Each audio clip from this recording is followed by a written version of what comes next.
그럼 여기서 소리는 파동이고 에너지라고 그랬으니까 이 소리가 파동이고 에너지라는 것을 우리가 적나라하게 보여줄 수 있는 게 바로 이 소리, 특히 목소리나 이런 걸 통해 가지고 우리가 발전을 할 수가 있는데요.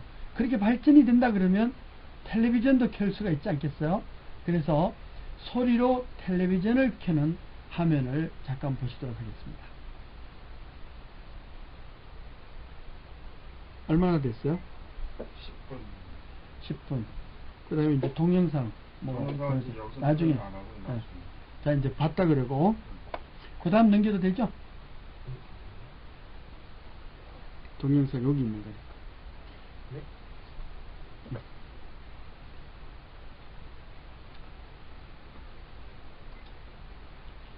예, 할까요?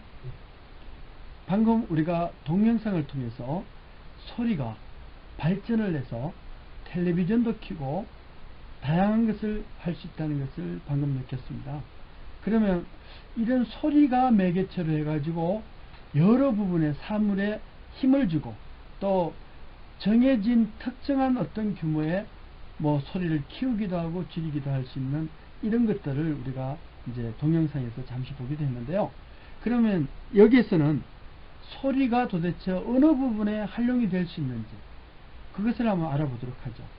우리가 처음에 시작을 할 때 사람이 태어나면 제일 먼저 부모님하고 교감을 이루는 것이 바로 소리라고 이야기를 했습니다. 근데 사실은 사람은 이 뱃속에, 엄마 뱃속에 있을 때 임신 5개월만 지나면은 이 오감 중에서 청감이 제일 먼저 열리도록 되어 있어요. 그래서 세상의 소리를 엄마의 그 배 표피를 통해 가지고 바깥 세상을 소리로 전달받게 돼서 이제 지나가는 거죠. 그러니까 엄마의 심장 박동 소리도 들릴 테고 또 엄마가 뭐 활동적인 숨 쉬는 소리도 들릴 테고 또 밖에서 아빠가 뭐라고 이야기하는 소리도 어렴풋하지만 들리게 된다는 것이죠. 그러니까 이 소리라는 것은 애초에 태어날 때부터 소리를 듣기 시작했고 그 다음에 소리로서 부모님한테 전달을 해준다는 거죠. 즉 사람은 소리 없이는 이 세상을 살아갈 수가 없다 하는 것을 보여주는 것입니다. 그러면 소리가 아주 이 일반 세상에 다양하게 펼쳐져 있는데 그 중에서 우리가 알 수 있는 게 국방이라든가 치안 이런 쪽에서 쓸 수가 있어요. 어떤 사람이 예를 들어서 전화기를 통해 가지고 출퇴근 시간에 늦었다 그러면서 그 출퇴근하는 전철을 폭파하겠다 뭐 이런 소리를 했으면 협박을 하는 거잖아요.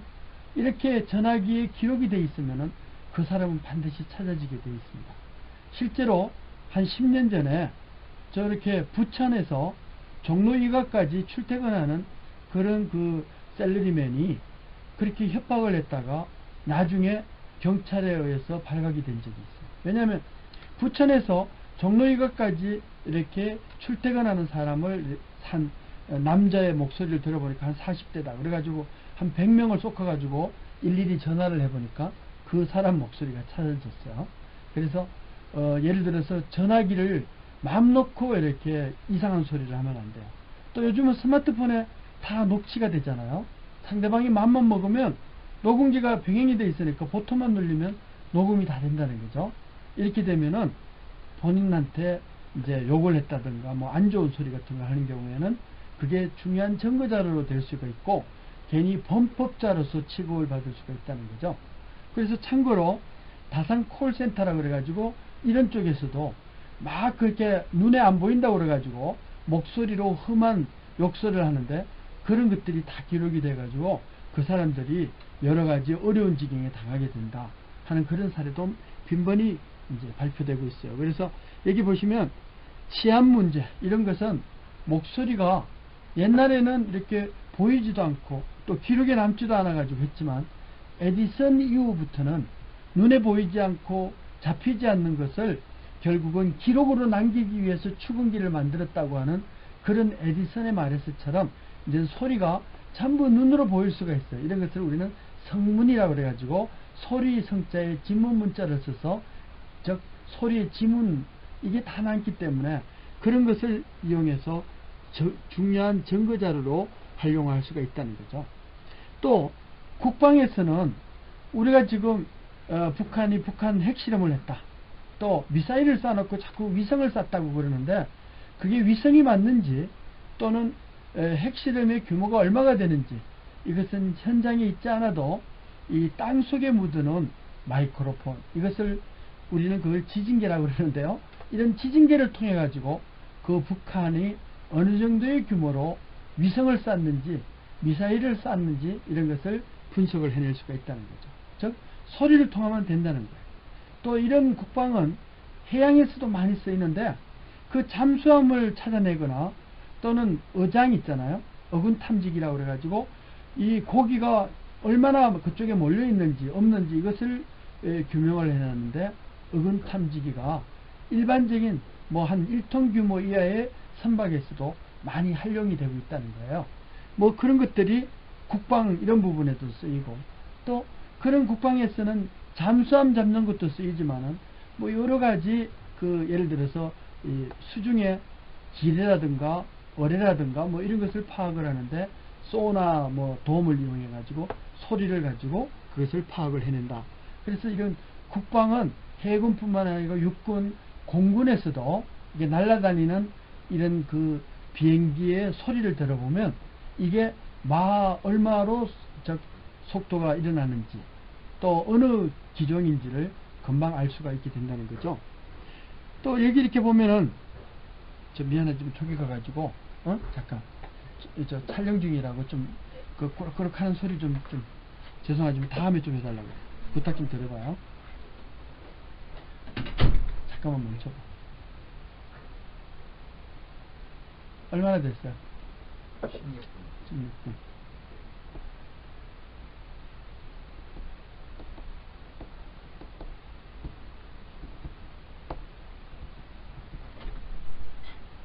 말씀했어요. 요거 꿀 하나만 갖다 드려요. 네. 미안하다 그러고.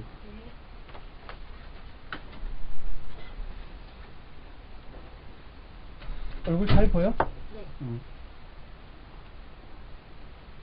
지금 얼굴하고 요거 같이 잡고 있나? 네.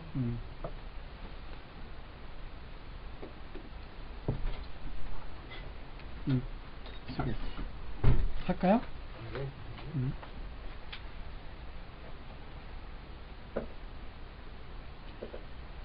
네, 우리 생활 요소요소에 뭐 소리가 쓰이지 않는 것이 없는데, 가장 또 두드러지게 쓰이는 것이 바로 의학 분야에서 사용되고 있어요.